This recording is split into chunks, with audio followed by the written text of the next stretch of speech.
Assessore Santoro, è appena terminato il viaggio da Udine a Cividale col treno Cesarino per i bambini e i genitori, un viaggio simpatico e anche utile.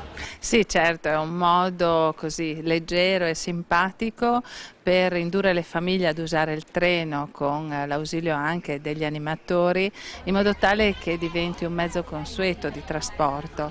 Udine-Cividale è una linea ormai urbana, nel senso che anche la frequenza delle corse è tale da poter essere utilizzato come un autobus, però forse ci manca la consuetudine a farlo. I tempi di percorrenza sono assolutamente competitivi con quelli dell'auto, ma soprattutto non c'è problema di parcheggio e, come abbiamo detto con i bambini, non c'è un problema di numero di amici da portare, si possono portare tutti gli amici che si vogliano perché il treno accoglie tutti.